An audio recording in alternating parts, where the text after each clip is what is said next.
একজন chat GPT ব্যবহারকারী হিসাবে কোন বিষয়টা জানা সব থেকে জরুরি?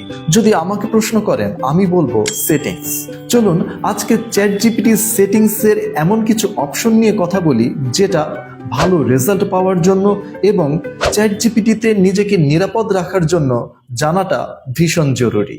চ্যাট জিপিটিতে লগ ইনের পর আপনার নামের উপর ক্লিক করলে সেটিং অপশন পেয়ে যাবেন। প্রথমে রয়েছে পার্সোনালাইজেশন, এর ভেতরে রয়েছে মেমোরি। মেমোরির ভেতরে দুইটি অপশন, একটি রেফারেন্স সেভড মেমোরি, এটি অন করা থাকলে চ্যাট জিপিটিতে আপনার নিজের সম্পর্কে যা কিছু প্রকাশ করবেন সেটি মেমোরি হিসাবে চ্যাট জিপিটি সেভ করে রাখবে। পরের অপশনটি হলো রেফারেন্স চ্যাট হিস্ট্রি।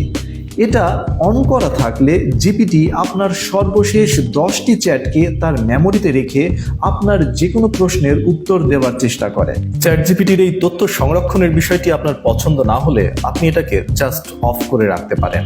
অন্য একটি গুরুত্বপূর্ণ সেটিংস হলো ডাটা কন্ট্রোল। এখানে প্রথমে রয়েছে improve the model for everyone.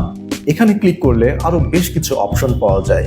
আপনি যদি এটাকে অন রাখেন তার অর্থ আপনি চ্যাট জিপিটি বটকে আপনার সকল চ্যাট, আপনার ভয়েস এবং আপনার ভিডিওকে অ্যালাউ করছেন যেন সে এই সকল তথ্য দিয়ে নিজেকে ট্রেন করতে পারে। সুতরাং এটাকে অফ রাখাটা আপনার জন্য একটি ভালো অপশন হতে পারে। শুভকামনা আপনার জন্য।